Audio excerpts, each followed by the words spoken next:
Përshëndetje, ky është edicioni informativ për të gjithë ndjekësit e TV në rrjetet sociale. Ju sillim disa prej temave të përzgjedhura nga ne dhe informacione të tjera të ditës. Studentët nuk mundën të qëndrojnë të bashkuar. Në përfundim të ultimatumit që i kishin vendosur qeverisë, studentët kanë vendosur që të përshkallëzojnë protestën e tyre.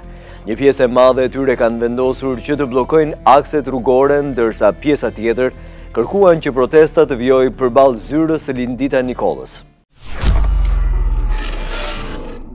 Bllokim të rrugëve. Ky ishte vendimi i studentëve në përfundim të ultimatumit që i kishin vënë qeverisë për të firmosur kërkesat e tyre të ndara në 8 pika. Edhe pse për këtë vendim studentëve u është dashur të paktën 30 minuta për ta ndërmarrë, ata nuk kanë vijuar të qëndrojnë të bashkuar. Disa prej tyre kanë vijuar të qëndrojnë përballë Ministrisë së Arsimit, duke kërkuar që protesta të vijojë të zhvillohet përballë zyrës së Lindita Nikollës, ndërsa pjesa tjetër i është drejtuar zogut të zi, aty ku kanë vënë në jetë planin e tyre, bllokimin e akseve rrugore. Ndërkaq, gjatë ditës së sotme, me flamull shqiptar të Bashkimit Evropian, të SBA-ve dhe me kushtetut në duar, studentët zgjollën të bëjnë protestën më të madhe të tyre këtë të martë. Thirrjet në kor nuk munguan asnjë moment. Memet e pankartat me shkrime ishin të panumërta, ashtu si kundër mbështetja për këtë protest ishte e gjithanshme edhe nga pedagog. Të shumtë ishin qytetarët që janë përgjigjur pozitivisht ftesës së studentëve për të qenë të pranishëm në protest, ku nuk munguan as emocionet.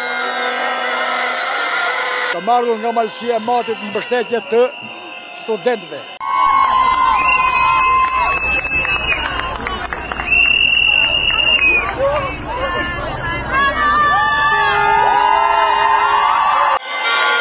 Protestës ju bashkuan edhe gjimnazistët e kryeqytetit. Nga gjimnazi Sami Prashi, kemi ardhur për protestuar sepse kjo është ardhmja jonë.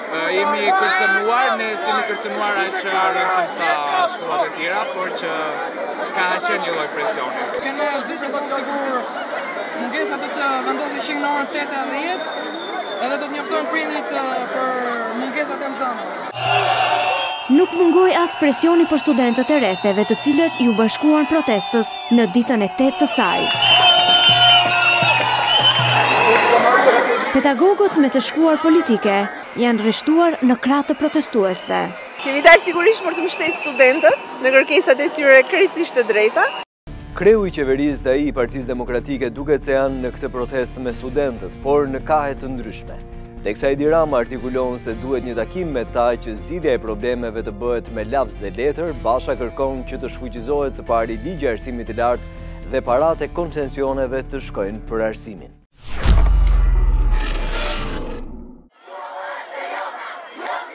Edhe liderit politik kanë reaguar për protestën e studentëve. I pari ishte kryeministri Rama, që nuk la më njanë dhe metaforat. Ai shkrua në Facebook: "Kjo s'është një lojë force, as një lojë kungulleshkash, as dhe një lojë e kaku shaka. Vazhdojeni protestën sa të doni, por ngrini urën e komunikimit me qeverinë." Rama kanë këmbgulur dhe sot që studentët tulen dhe të bisedojnë me të. Unë ju pres në çdo orë që të doni dhe jam gati të punoj me ju. Kujtes nga kushdo që ju mëson të jep një ultimatume atyre që ushtrin dorën e bashkëpunimit, sepse ju mëson si të bëheni humbës në jetë. Në parim, jam dakord me pikat tuaja, por se cila prej tyre duhet zbërthyer dhe kthyer në një politikë financimi, investimi apo administrimi. E kjo nuk bëhet si gjëgjës në distancë, po si produkt i punës së përbashkët me lapse me letër. Ju e dini vetë, po unë jam me ju, jo me Ariun, dhe Ariun se keni në qeveri, po brenda e rrotullush. Ndërsa Lulzim Basha jep një këshill qeverisë kur thot se parat e projekteve që pasurojnë Edi Ramën dhe klientët e tij të investojnë në arsim, ndërsa kërkoi dhe shfuqizimin e ligjit të arsimit të lartë. Vetëm 30 milion euro që Edi Rama tenton të vjedhë në kompaninë Guake mjaftojnë për të ndërtuar një kampus modern për Universitetin e Tiranës, të cilin studentët e kërkojnë prej vitesh. Ndryshimi në arsimin e lartë fillon me shfuqizimin e ligjit të arsimit të lartë dhe dyfishimin e buxhetit të arsimit. Të hiqen paratë e qytetarëve nga koncesionet platëqitëse të check-upit, të inceneratorëve me pronar të fshehur, të rrugëve me kosto 10 fish sa në SBA. Paksohet numri të rinjve që ndjekin arsimin e lartë. Vetëm në 2018 ai ka rënë me 44.000 më pak se 4 vite më parë. Kjo ulje drastike lidhet me uljen e lindjeve, emigracionin, por dhe me tarifat e larta që të paktën të rinjtë e shtresave të mesme dhe të varfra nuk i paguajnë dot.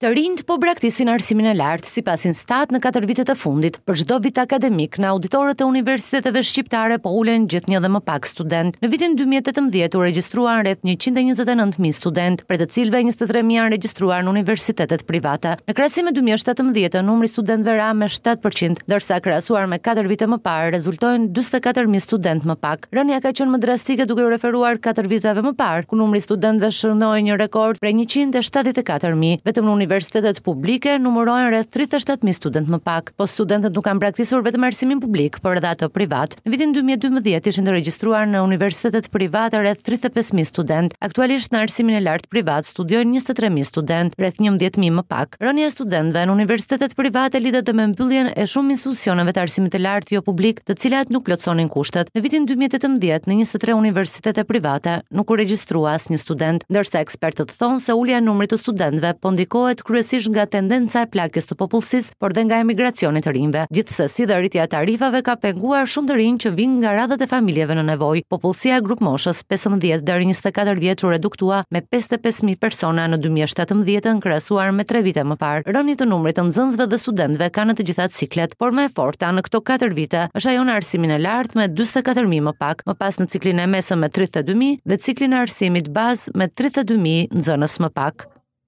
Vërtetohet falsifikimi i dokumentacioneve nga kompania TV Albania, e cila kishte fituar tenderin për ndërtimin e lotit të parë të unazës së madhe tek rreth rrotullimit i Shqiponjës. Në një deklaratë për mediat, ministri Damian Gjiknuri lajmëron prishjen e njëanshme të kontratës dhe fillimin e hetimeve nga prokuroria. Ministri Gjiknuri garanton se nuk është shkaktuar asnjë dëm financiar, teksa hedh poshtë akuzat e opozitës për përfshirjen e qeverisë në këtë aferë. Ministria e Infrastrukturës dhe Energjetikës vërteton se kompania fituese në një nga lotet e projektit të unazës së madhe ka falsifikuar jo vetëm dokumentet, por edhe bilancet e saj. Bëhet fjalë për kompaninë TV Albania, e cila sipas ministrit Damian Gjiknuri ka falsifikuar dokumentet me të cilat fitoi tenderin për ndërtimin e lotit të parë tek rreth rrotullimi i Shqiponjës. Një pjesë e dokumentacionit të paraqitur nga kompania TV Albania në procedurat e tenderit nuk është e saktë, pra është falsifikuar. Janë të dhëna të rrema. Ministria nuk është mjaftuar vetëm me anullimin e punimeve, por lajmëron se ka prishur kontratën, si dhe organi i akuzës ka nisur hetimet për këtë çështje. Autoriteti rrugor shqiptar ka zgjidhur menjëherë kontratën në fjalë, si dhe do të fillojë procedurat e sekuestrimit të garancisë së kontratës, e cila ka një vlerë për 10% të vlerës totale të kontratës. Materialet e ardhura nga SBA do t'i referohen prokurorisë shqiptare, e cila tashmë ka hapur një hetim për falsifikim të dokumentave zyrtare nga kompania TV Albania. Në një dalje përballë gazetarëve, ministri Damian Gjiknuri u shfaqi i hapur që drejtësia të hedhë dritë edhe mbi figurën e tij dhe çdo zyrtari që ka përgjegjësi për këtë tender publik. Si ministër, si deputet, si qytetar, nuk kam pasur lidhje dhe nuk kam asnjë dieni në lidhje me këtë aktivitet kriminal. As me këtë kompani, dhe jam i hapur që drejtësia të hetojë deri në fund të gjitha lidhjet e kësaj shoqërie. Po qofse unë kam shkelur në shtetin Delaware gjatë periudhës që unë kam qenë në Amerikë, unë për këtë jam gati t'jap dorëheqjen. Qofse kam qenë në atë shtet, jam gati t'jap dorëheqjen. Ama ata që bëjnë akuza të tilla, nëse e kundër duhet kërkojnë një falje të madhe publike. Megjithatë, qeveria shfaqet e bindur për ndërtimin e unazës së madhe. Për këtë arsye Damian Gjiknuri lajmëron se do të hapet tenderi publik për këtë lot. Për sa i përket lotit të cilin kemi anulluar kontratën, menjëherë ai do të shpallet në një tender publik në garë. Por qeveria nuk ka qëndruar duar kryq. Ajo vendos që të marrë masa ligjore për të ndaluar një rast të dytë të një skandalit të tillë, kur një kompani manipulon të dhënat dhe fiton një tender publik. E duke marrë shkas nga skandali unazës së madhe, Ministria e Energjetikës vendos të amendojë ligjin e prokurimeve publike. Kronika në vijim na sjell detajet të projektligjit.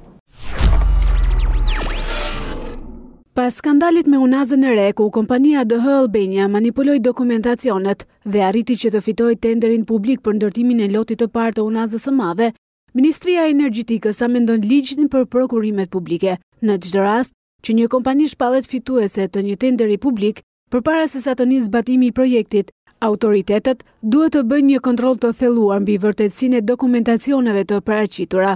Autoriteti kontraktor mund të kërkojë ofruesit të paraqisin dokumentet e përmendura në pikën 3 të këtij neni, dhe kur ka dyshime mund të drejtohen organeve kompetente për të marrë ndonjë informacion të nevojshëm.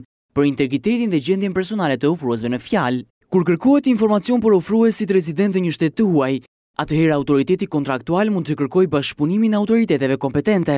Pas publikimit të njoftimit të fituesit për procedurën e prokurimit apo për lotin operator ekonomik të shpallur fitues, nënpunësi autorizuar njofton ofertuesin e shpallur fitues për paraqitjen në formë të shkruar, origjinale ose fotokopje të notarizuar të dokumenteve të paraqitura në sistemin e prokurorimit elektronik, si pjesë e ofertës dhe dokumentacion të lëshuar nga organet kompetente. Qëllimi i këtyre ndryshimeve është mangja e problemeve në zbatimin e projekteve të cilat ju besohen kompanive private. Ky parashikim do të sjellë jo vetëm shmangjen e rasteve kur kontrata publike vihet në pamundësi realizimin e kohën, cilësinë dhe nevojën e komunikimit, por do të dekurajonte çdo operator ekonomik të papërgjegjshëm që do të merrte një sipërmarrje të tillë duke sjellë kështu edhe edukimin e tregut për operatorë që furnizojnë shërbime, mallra dhe punë publike me ente publike të cilën përdorin fonde publike. Jemi në kohë protestash. Në Europë, por dhe në Shqipëri protestat janë prezent prej disa javësh e që kanë kulmuar me protestën e studentëve. Në In Topic për ditën e sotme kemi vendosur të sjellim protestat më të çuditshme të studentëve në botë. Ndiqini.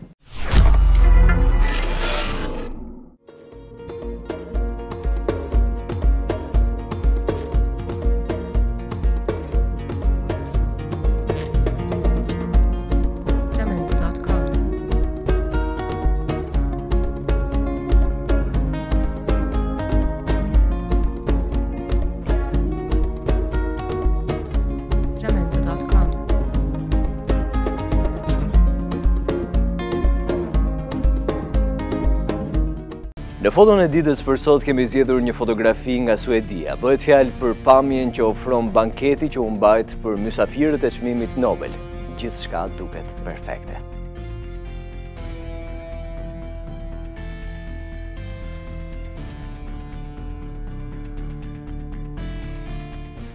Ky ishte edicioni informativ për ndjekësit e In TV në rrjetet sociale. Ju falenderojmë për vëmendjen.